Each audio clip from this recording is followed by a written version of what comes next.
성가대 찬양 감사드립니다. 오늘 우리에게 주시는 하나님의 말씀은 야고보서 1장 20절이 되겠습니다. 한 절 말씀인데요. 같이 읽도록 하겠습니다. 우리 성경 글이 작으신 분은 앞에 자막 보시고 한 목소리로 같이 읽습니다. 사람이 성내는 것이 하나님의 의를 이루지 못함이라. 아멘. 읽은 본문 말씀을 가지고 분노가 죄가 되지 않게 하라. 제목 같이 읽어봐요. 시작. 분노가 죄가 되지 않게 하라라는 제목으로 하나님이 주시는 귀한 교훈과 은혜를 함께 나누겠습니다. 잠깐 야고보서 복습하고 말씀 전하겠습니다. 문제 1번, 지혜란 누구의 관점에서 내 삶을 바라보고 내리는 판단력을 말합니다. 성경이 이야기하는 지혜는 내가 삶을 살아가면서 예수님이라면 어떻게 생각하셨고 어떻게 판단하셨을까, 이렇게 생각하고 내리는 결정이라고 이야기하죠. 문제 2번, 다음 가로를 채우세요. 같이 읽어요. 시작. 너희 중에 누구든지 지혜가 부족하거든 모든 사람에게 후히 주시고 꾸짖지 아니하시는 하나님께 구하라. 그리하면 주시리라. 야고보서 1장 5절 말씀 한 번 더 읽어요. 시작. 너희 중에 누구든지 지혜가 부족하거든 모든 사람에게 후히 주시고 꾸짖지 아니하시는 하나님께 구하라.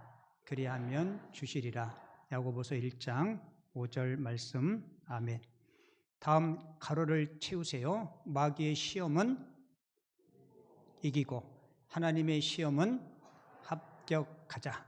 자, 우리 큰 목소리로 같이 읽어요. 시작. 마귀의 시험은 이기고 하나님의 시험은 합격하자. 자, 지난주에 읽었던 말씀인데요. 문제 4번, 다음 가로를 채우세요. 뭐는 속히 하고 듣기는 속히 하고 말하기는 더디하라. 같이 읽어요. 시작. 듣기는 속히 하고 말하기는 더디하라. 아멘. 저 잘 보세요. 고개 숙이지 말고. 오늘 설교 제목이 뭐였죠? 눈 딱 까는 거 봐. 분노가 죄가 되지 않게 하라. 혹시 여러분들 중에 나 지금까지 살면서 나는 화를 내본 적이 없다, 이렇게 말할 수 있는 사람은 한 사람도 없을 겁니다.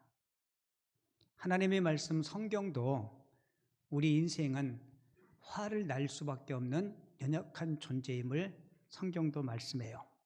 에베소서 4장 26절에 보면 이렇게 기록되어 있어요.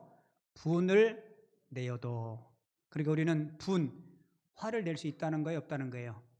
인생은 감정이 있기 때문에 분을 낼 수 있다는 거예요. 자, 그런데 그 분이 뭐가 되지 않도록요? 죄를 짓지 말고 해가 지도록 분을 품지 말고라고 이야기하죠. 신약 성경을 기록한 헬라어를 보면 이 분이라는 단어를 소개할 때 두 개의 단어를 사용하는데요.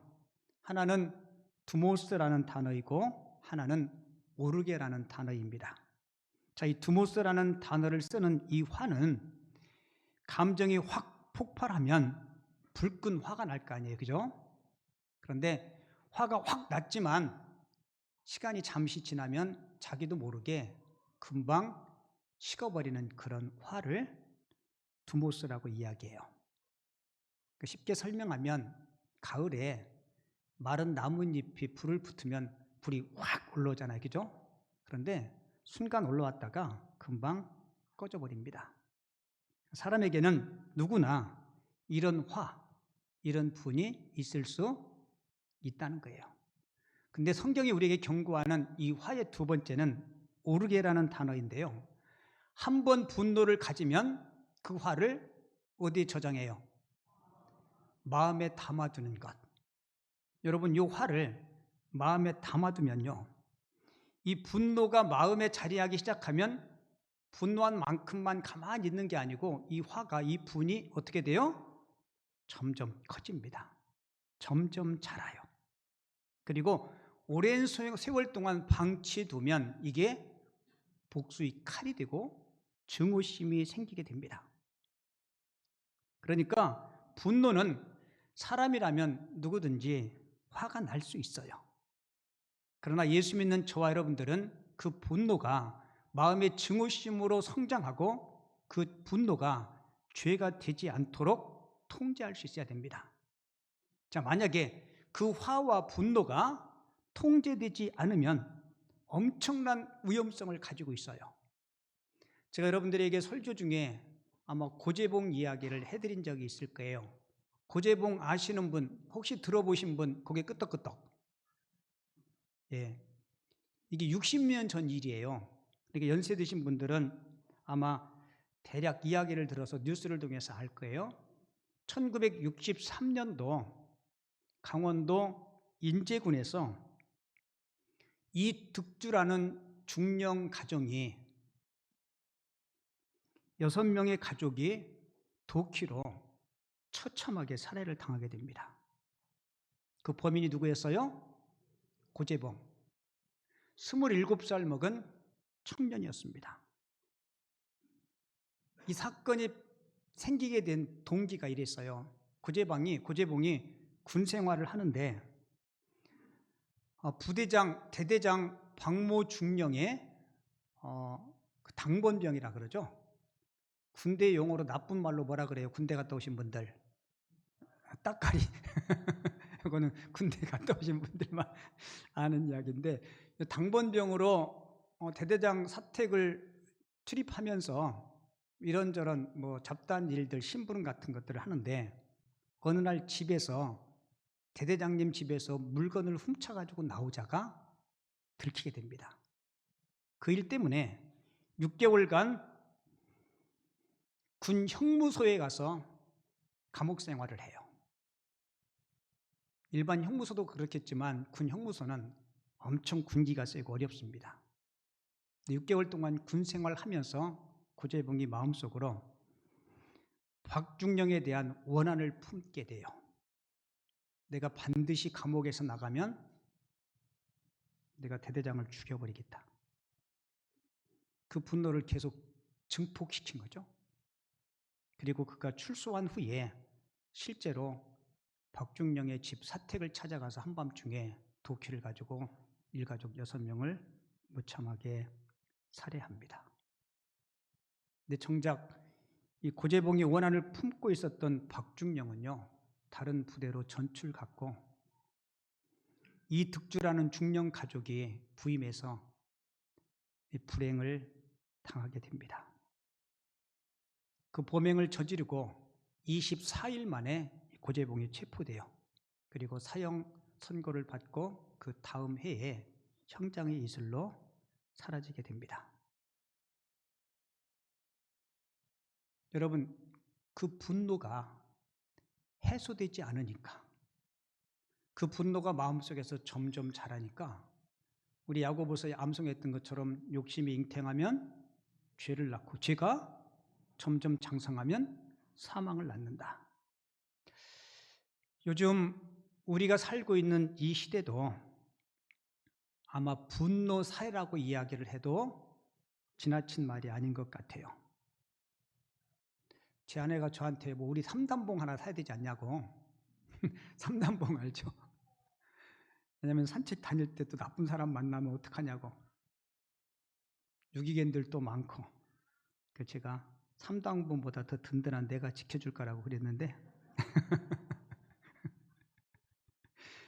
요즘 산책하다가 아무 이유 없이 화난 사람들한테 칼에 찔리기도 하고 도심 한복판에서 분노한 사람들이 무차별 폭행을 하고, 그러고 보면 우리 사회가 이 분노가 막 그냥 끓는 물처럼 막 팔팔 끓는 그런 시대 같아요. 그리고 심지어 사람들이 그 분노를 조절할 수 없는 분노 조절 장애에 걸린 사람들이 너무 많은 것 같아요. 그렇다고 그러잖아요, 애도. 여러분들이 기독교가 전통적으로 쭉 내려오면서 우리의 경건 생활을 해치는, 경건 생활을 저해하는 7가지 죄악이 그 기독교 전통 가운데 있는데요. 그 첫 번째가 교만, 두 번째가 시기, 탐욕, 탐식, 그리고 있는 게 뭐예요? 분노예요, 분노. 그리고 정욕과 낙태. 여러분은 살면서 언제 화나든가요? 화를 안 내죠, 그죠? 화 날 일도 없고. 근데 우리가 삶을 살다 보면 화나는 요인들은 참 많아요. 우리 남자분들이나 여자분들 운전할 때 화날 일이 있어요, 없어요? 운전할 때 화날 일이 있죠. 제가 설교 준비하다가 사람들이 운전하다가 화나면 어떻게 반응하나 유튜브에 가서 보복 운전이라고 쳐봤어요. 그랬더니 그 영상이 저게 저 정도까지 화날 일인가? 차에서 내려가지고 삼단봉을 가지고 뒤차로 가가지고 유리창을 막 깨트리고 백미러를 발로 차가지고 막 부러뜨리고 그 사람이 가만히 있다가 뒤로 후진하더니 때리는 그 사람을 향해서 막 돌진하고 자동차에 숨으니까 막 들이받다 들이받고. 야, 이 분노가 진짜 참 무섭다. 자, 여러분 잘 들으세요. 어떤 환경이나 상황 때문에 내가 화를 낼 수 있지만 모든 사람이 똑같은 환경에서 똑같은 분노하는 건 아니잖아요. 분노를 잘하는 사람이 두드러진 특징은 건강한 자아상을 갖지 못하면 화를 잘 내고 분노하게 돼요. 이 건강하지 못한 자존감, 이거를 일컬어서 다른 말로는 열등감이라고 이야기할 수 있죠. 열등감이 많은 사람일수록 사소한 일에 폭발하고 사소한 일에 분노할 수 있어요. 바라기는 저도 여러분들도 우리가 건강한 자존감 소유할 수 있는 하나님의 사람들 꼭 되시기 바랍니다. 성경에 보면 블레셋 장군 골리앗이 이스라엘을 침략하죠. 근데 어느 누구도 골리앗 앞에 설 수 있는 사람, 그를 대적할 수 있는 사람이 없었어요. 그런데 꼬마 다윗이 골리앗 앞에 딱 서죠. 뭐라고 외친지 알아요? 내가 믿는 만군의 여호와 이름으로 내게 나아간다. 그리고 짐승을 돌볼 때 짐승을 지키기 위해서 사용했던 물매를 가지고 골리앗을 물리쳐요. 민족의 위기를 구한 영웅이 됩니다. 근데 다윗이 그 전쟁에서 승리하고 돌아올 때 이스라엘 백성의 여인들이 불렀던 노래가 있어요. 뭐라고 불러요? 다윗이 죽인 자는 만만이고 사울이 죽인 자는 천천이라.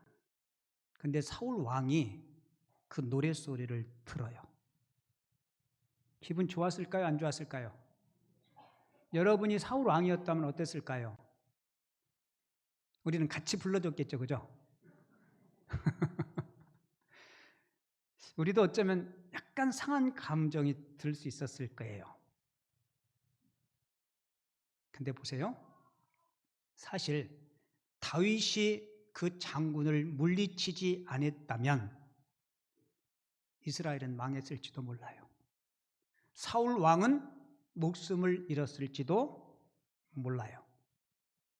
정말 자존감이 있고 성숙한 사람이라면 그래 맞다. 저 노래대로 다윗은 칭찬받아야 마땅하다. 그리고 왕이 그 다윗을 위해서 연회도 베풀고 푸짐한 상도 줘야 돼요. 맞아요, 안 맞아요? 여러분 같으면 그렇게 하시겠죠? 아멘 안 나오네. 그렇게 하시고 싶죠? 여러분 그렇게 하셔야 돼요. 그게 성숙한 사람이에요. 그러면 다윗을 얻게 됩니다. 그런데 성경을 보니까 이스라엘 여인들이 부르는 노래, 사울이 죽인 자는 천천이고 다윗이 죽인 자는 만만이라, 이 말을 듣고 매우 사울이 불쾌했고 심히 노했다. 그리고 그 이후에 사울이 마음속에 다윗을 뭐 하려는 마음이 들어요? 죽이려는 마음. 여러분 건강하지 못한 자존감, 열등의식이 분노하게 되고 사람을 죽이게 이르는 거예요. 그래서 예수 믿는 저와 여러분들이 내가 많이 배웠든 가진 게 많든 적든 우리는 하나님 앞에 나의 건강한 자존감을 가져야 되는데요. 자, 여러분 잘 들어보세요. 다른 사람이 나를 어떻게 평가하느냐보다 더 중요한 것은 하나님이 나를 어떻게 보시고 어떻게 평가하느냐가 중요합니다. 하나님은 저와 여러분들을 독생자 예수 그리스도의 핏값으로 우리를 뭐 했다 그래요? 샀다라고 이야기해요. 자, 예수님의 피값이 얼마일까요? 여러분 돈으로 환산할 수 없죠. 생명값이에요. 우리가 여러분 하나님 앞에 내가 얼만큼 귀한 존재인가를 여러분 깨달아야 돼요. 사람들이 자동차를 구입하든 뭐 가방을 사든 휴대폰을 사든 무슨 물건을 사서 누구를 만나면 가장 먼저 물어보는 게 뭐예요? 얼마냐고. 왜요? 고가이면 거기에 대한 값어치가 크니까. 여러분 우리가 하나님 앞에 얼마나 고귀하고 존귀한 자인지 하나님은 하나밖에 없는 독생자의 핏값으로 우리를 구원했어요. 여러분 귀해요 안 귀해요? 여러분 귀해요. 이 사실을 여러분들이 아셔야 돼요. 그래서 구약의 이사야 선지자는 이사야 43장에서 하나님께서 우리를 이렇게 말씀해요. 내가 너를 보배롭고 존귀하게 여기노라. 할렐루야. 하나님이 우리를 어떻게 여긴다고요? 보배롭고 존귀하게 여기노라. 내가 너를 사랑하노라. 그러니까 우리는 누가 뭐라 해도 하나님 앞에 보배로운 자, 존귀한 자, 하나님의 사랑을 받는 자, 베드로의 표현처럼 택한 자, 거룩한 하나님의 제사장이요 거룩한 백성임을 꼭 기억하시기 바랍니다. 이런 건강한 자존감과 정체성을 가질 때 우리가 사소한 일에 분노하지 않고 하나님의 백성으로 거룩하게 살아갈 줄을 믿습니다. 자, 그리고 우리가 화를 내고 분노하면 화가 가져오는 결과, 제가 말씀드리니까 여러분 잘 보세요. 화를 내면 안 되는 이유, 첫 번째는 화내면 관계가 깨집니다. 내가 분노하고 화를 내면 관계가 얼그러져요. 여러분 자주 화내는 사람치고 그 주변에 사람들이 있을까요 없을까요? 여러분 없습니다. 화내는 사람 좋아하는 사람은 아무도 없어요. 화를 내면 사람을 잃습니다. 제가 그렇게 긴 인생은 살지 않았지만 제 주변에 우리 선배 목사님들이나 주변의 사람들을 보면요, 정말 온유하신 분의 주변에는 사람이 많아요. 어느 분이 목회자에 대한 설문조사를 했대요. 설문조사 내용은 목회자가 언제 성도들에게 실망을 줄까? 그러니까 성도들이 목회자에 대해서 실망을 느낄 때, 물론 윤리적인 범죄는 말할 것도 없고요. 그런 윤리적인 범죄가 아닐 경우 목회자가 성도들에게 가장 실망을 끼칠 때 그 첫 번째가요, 화날 때래요. 뭐 할 때요? 화날 때. 그 목회자가 화를 버럭 내면 지금까지 쌓아온 신뢰가 완전히 무너져 버립니다. 근데 목회자들 중에서도 그런 분이 있어요. 설교하다가 좀 막 버럭 화내는 분. 근데 그러면 지금까지 해왔던 설교들이 하루아침에 다 무너져요. 여러분 교회 장로님이나 교회 중직자들도 마찬가지예요. 여러분 화를 잘 내는 장로님이 계시다면 그런 장로님이 신뢰를 받겠습니까? 지금까지 쌓아온 신뢰가 다 무너집니다. 화를 자주 내고 성격이 까탈스러우면요, 외로워요. 주변에 사람들이 없어집니다. 그리고 화를 자주 내면 자기 스스로가 자기를 고립시키는 거예요. 사람은 따뜻한 사람, 온유한 사람을 좋아하고 따르게 되어 있습니다. 화를 내면 안 되는 첫 번째 이유가 뭐예요? 화내면 외로워집니다. 쓸쓸해져요. 인생이 슬퍼집니다. 그리고 두 번째로 화가 가져오는 결과, 분노가 가져오는 폐단, 영적인 침체가 온다는 거예요. 여러분 화가 가득할 때 여러분들 기도하면 그 기도가 제대로 될까요? 절대로 안 됩니다. 화를 내는데, 화가 가득한데 여러분 무슨 기도가 되겠어요? 예배도 마찬가지예요. 우리가 하나님 앞에 예배할 때 화가 가득하면, 미운 감정이 가득하면 여러분 하나님의 임재를 경험할 수 없고 우리 찬양과 우리 기도와 우리 예배가 하나님 앞에 상달될 수 없어요. 그래서 예수님은 형제를 향한 분노를 안고 있는 사람은 예배드릴 자격이 없다라고 말씀했어요. 누구 말씀이에요? 예수님의 말씀. 형제를 향해서 분노를 안고 있는 사람은 예배드릴 자격이 없다.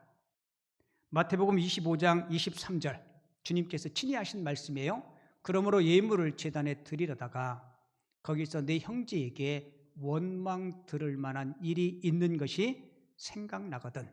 자, 그 다음 절은 같이 읽을게요. 예물을 제단 앞에 두고 먼저 가서 형제와 화목하고 그 후에 와서 예물을 드리라. 여러분들이 예배하러 오는 과정에 아니면 예배를 드리다가 남편이나 아내, 가족 그 누군가에게 사과할 일, 용서할 일이 있으면 예배를 접어두고라도 가서 먼저 그 일을 하고 오라고 주님께서 말씀하고 있습니다. 여러분, 그 당시 유다나 사람들은요, 어떤 죄든지 어떤 관계가 나쁘더라도 주님 앞에 와서 제사만 드리고 예배만 드리면 다 용서받는다라고 그렇게 생각한 거예요. 그러나 우리 주님은 그렇게 말씀하지 않죠. 너희 형제와 이웃과의 관계 속에서 용서하고 하나 되지 않으면 절대로 너희 예배가 하나님 앞에 상달될 수 없다. 마태복음 6장 15절에서 이렇게 말씀해요. 같이 한번 읽을게요. 시작. 너희가 사람의 잘못을 용서하지 아니하면 너희 아버지께서도 너희 잘못을 용서하지 아니하시리라. 아멘. 그러니까 여러분, 이 화가 우리의 영적인 침체를 가져오고 하나님과 나 사이의 좋은 관계를 망가뜨리기에 절대로 분노를 가슴에 품고 오래 분노한 가운데, 증오심 가운데 예배할 수가 없다는 거예요. 그리고 세 번째, 화를 내면 우리에게 닥치는 피해, 건강에 치명적인 타격이 온다는 겁니다. 화를 자주 내면 일찍 죽어요. 그러니까 일찍 죽고 싶으면 화 맨날 내세요. 미국의 워싱턴 대학교 심리학과 교수였던 엘마 게이츠 교수님이 분노가 얼마나 우리 몸에 파괴적인 영향을 끼치는가, 이분이 한 가지 실험을 해요. 여러분, 사람이 말할 때 눈에 보이지 않지만 침이 튀겨요, 안 튀겨요? 침이 튀기잖아요. 이분이 이 침을 모아가지고 실험을 했어요. 사람들이 일상적인 대화를 할 때 그 침에서 나오는 침전물의 색깔은 무색이래요. 색깔이 없답니다.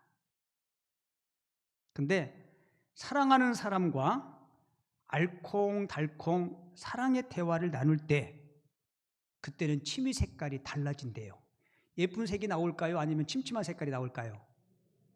잘하시네. 사랑하는 사람과 사랑의 대화를 나눌 때 그 침에서 나오는 그 침전물을 모아봤더니 분홍 색깔로 예쁘더래요.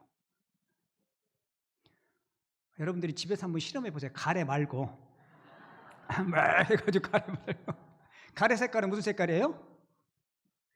안 뱉어보셨거나 누리 팅팅한 색깔이잖아요. 근데 화났을 때, 분노했을 때, 막 악한 말을 하고 막말을 할 때, 그때 침에서 나오는 그 침전물을 받아가지고 봤더니 색깔이 어떨 것 같아요? 예, 진한 갈색이었대요. 근데 이 교수님이 진한 갈색의 침전물을 주사기에 담아서 실험용 생쥐에 그것을 주입시켰는데 불과 몇 분 이내에 그 쥐가 죽었다고 합니다. 자, 우리가 악한 말, 악담을 할 때 여러분, 침에서 나오는 독소도 있지만 우리 내면 세계는 더 많은 양의 독소들이 존재할까요? 안 할까요? 존재해요. 그러니까 내가 화를 품으면 여러분 말 그대로 화가 불화자를 쓸 수 있잖아요. 그죠? 내 안에 불이 있는데 여러분 어떻게 건강할 수 있어요? 여러분들 오래오래 살고 싶으시면 화내지 마시기 바랍니다. 아멘들 안 하시는데 화내시면 안 돼요. 화가 나다가 어떻게 해야 돼요? 빨리 소멸시켜야 돼요. 자, 이제 적용의 말씀. 화가 안 날 수는 없어요. 그죠? 자, 어떻게 하면 화가 났을 때 이 화를 다스릴 수 있을까? 첫 번째 방법은 화났을 때 한 박자를 쉬십시오. 한 박자. 뭐라고요? 자, 우리 지난주에 야고보서 1장 19절 말씀 공부했는데 야고보서 1장 19절 같이 읽어봐요. 시작. 내 사랑하는 형제들아 너희가 알지니 사람마다 듣기는 속히 하고 말하기는 더디하고 성내기도 더디하라. 어떤 분은 성내기도 더디해라 이 말을 이렇게 적용하는데 그래 내가 성을 내야 되니까 저걸 어떻게 요절 내버릴까? 그런 얘기가 아니에요. 화날 때 성질이 확 올라왔을 때 한 박자 쉬시면서 숨을 고르세요. 잠언서 29장 11절 볼까요? 어리석은 자는 자기 노를 다 드러내어도 지혜로운 자는 그것을 억제하느니라. 여러분들이 화가 확 올라오잖아요. 그죠? 그럼 우리 이렇게 합시다. 숨을 한번 크게 쉬고 주기도문을 외우세요. 언제요? 화가 확 올라왔을 때. 하늘에 계신 우리 아버지요. 그래도 화가 풀리지 않으면 전능하사 천지를 만드신 신앙 고백으로 가고 그래도 화가 안 풀리면 십계명을 내시고 근데 제 생각에는 하늘에 계신 우리 아버지요 라고 외치면 화가 확 가라질 것 같아요. 오늘 2부 예배를 드리고 한 가정에 등록했는데요. 등록하면서 초등학교 2학년 아들도 있었어요. 그랬더니 아빠 아까 목사님 그랬잖아 화나면 주기도문 외우라고. 그 내가 걔가 떠드는 것 같았는데 잘 들었어요. 어리석은 자는 자기 화를 드러내고 지혜로운 자는 자기 화를 뭐 한다고요? 다스린다. 근데 요즘은 너무 사람들이 조급해. 인스턴트 식품을 많이 먹어서 그런지 모르겠는데 빨리빨리 문화 때문에 그런지 모르겠는데 사람들이 잘 참지를 못해요. 여러분들 화가 치밀었을 때 뭐 하시라고요? 예, 한 박자 쉬십시오. 그 한 박자가 뭐예요? 예, 주기도문을 외웠는지 정 안 되면 하나, 둘, 내가 너 30개 세울 때까지 화가 안 풀리면 내가 한바탕 하겠다. 제 생각에는 우리 주님은 7만 세도 다 사라질 것 같아요. 교육학자 가운데 로렌스 제이 피터라는 분이 이런 얘기를 했는데요. 여러분들이 화가 났을 때 말하라. 그러면 가장 후회할 최고의 말을 하게 된 것이다. 그럴까요? 안 그럴까요? 그죠? 우리가 화가 여기까지 찼을 때 막 쏘아붙이잖아요. 그죠? 그리고 시간이 지나고 나면 뭐라고 얘기해요? 내가 그 얘기 왜 했지? 여러분 제가 지난주 설교하면서 여러분들에게 이 말씀했죠. 내 혀는 내가 통제할 수 있지만 내가 뱉은 말이 나를 지배한다. 여러분 맞죠? 여러분 꼭 기억하세요. 화나면 뭐 하라고요? 한 박자 쉬십시오. 기분 나쁠 때, 성질 날 때, 섭섭할 때, 서운할 때 여러분 그럴 때일수록 가능하면 말을 아끼십시오. 그리고 두 번째, 화가 났을 때 빨리 그 분노를 해소해야 합니다. 아까 읽었던 에베소서 4장 26절 다시 한번 볼게요. 분을 내어도 죄를 짓지 말고 해가 지도록 분을 품지 말고. 여러분 잘 들으세요. 내 마음속에 분을 계속 품고 있죠. 마귀는 내가 분노했을 때, 화났을 때 마귀가 우리 심령 가운데 착 찾아와요. 내가 사랑하고 내가 평안함 가운데, 경건함 가운데 살아갈 때는 마귀가 절대로 우리를 범접하지 못합니다. 근데 마귀가 언제 우리를 틈탄다고요? 내가 화났을 때. 요한일서 3장을 보면 가인이 아벨을 죽였는데 사도 요한은 그 이유를 이렇게 말하고 있어요. 현대인의 성경으로 요한일서 3장 12절을 보면 여러분 가인같이 되지 마십시오. 그는 누구께 속했어요? 마귀에게 속하여 동생을 죽였습니다 라고 기록합니다. 여러분 창세기 4장에는 저 말씀이 없어요. 창세기 4장은 우리가 알다시피 가인과 아벨이 똑같이 제사하죠. 하나님이 누구의 제사만 받아요? 아벨의 제사만 받았는데 자기 제사가 연락되지 않은 것을 보고 가인이 마음에 화가 났습니다. 자 보세요. 근데 사도 요한은 화난 가인의 마음속에 누가 찾아왔어요? 여러분 마귀가 찾아왔습니다. 그러니까 마귀가 이 가인을 살인의 도구로 사용한 거예요. 여러분 그래서 우리가 마귀에게 틈 주지 않기 위해서는요 절대로 분노하시면 안 되고 그 분노를 빨리 해소하셔야 돼요. 여러분 엄청난 일을 저지른 사람들이 분노했을 때 일을 저지르죠. 그리고 저지른 후에 제정신이 돌아왔을 때 공통적으로 하는 이야기가 있어요. 뭘까요? 그때는 제정신이 아니었다고. 여러분 사람은 제정신을 가지면 절대로 사람을 죽일 수가 없습니다. 맨정신으로는 그 일을 할 수 없어요. 많은 살인자들이 내가 그때 왜 그랬을까? 내 정신이 아니었다고. 내가 뭔가 쉬운 것 같다라고. 여러분 마귀가 우리가 화내고 분노할 때 마귀가 우리를 악한 도구로 사용해요. 가인도 마음에 마귀가 들어갔을 때. 자, 우리 그런 의미에서 에베소 4장 26절을 다시 한번 소리내서 읽겠습니다. 같이 읽어요. 분을 내어도 죄를 짓지 말며 해가 지도록 분을 품지 말고. 아멘. 여러분들 마음속에 분노 오래 가슴에 품어두지 마시기 바랍니다. 그리고 마지막 세 번째는 우리가 화를 다스릴 수 있는 가장 좋은 방법은 내 안에 예수님이 충만하면 우리가 화를 다스릴 줄을 믿습니다. 제가 서두에 고재봉 이야기했죠. 고재봉이 이중령 가족 6명을 손도키로 무참하게 살해해요. 고재봉이 체포된 후에 서울구치소에 수감됩니다. 그가 수감되었을 때 교도소 전도하는 분들을 통해서 예수를 영접해요. 근데 고재봉이 인격적으로 예수를 만난 후에 그 구치소에서 이런 고백을 합니다. 내가 조금만 더 일찍 우리 예수님을 알았더라면, 내가 조금만 더 일찍 예수를 믿고 그분을 내 마음에 모셨더라면 내가 살인자가 되지 않았을 텐데.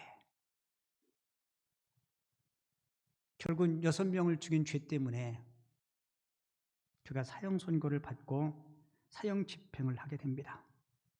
근데 사형 집행을 하는 당일날 고재봉이 마지막 부탁을 했대요.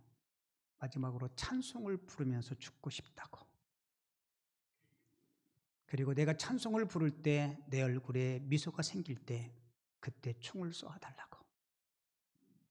근데 첫 번째 찬송을 부를 때 그의 눈에는 정말 달깃도 같은 눈물이 주르륵 흘렀대요. 그리고 두 번째 찬송을 불렀는데 그때 부른 찬송이 이거예요. 인내하신 구세주여 내가 비오니 죄인 오라 하실 때에 날 부르소서.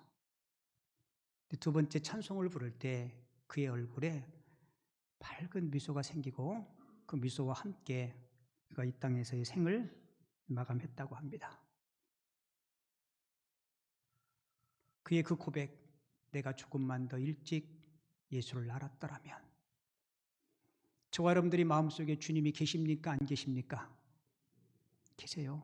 근데 어떤 때는 내 감정이 주님보다 위에 있기 때문에 분노하고 그 분노 때문에 그것이 죄로 이어지고, 여러분 고재봉이 한 1년 남짓 서울 구치소에서 수감 생활할 때 구치소에 수감되어 있는 사람들이 그때 2,000명이었답니다.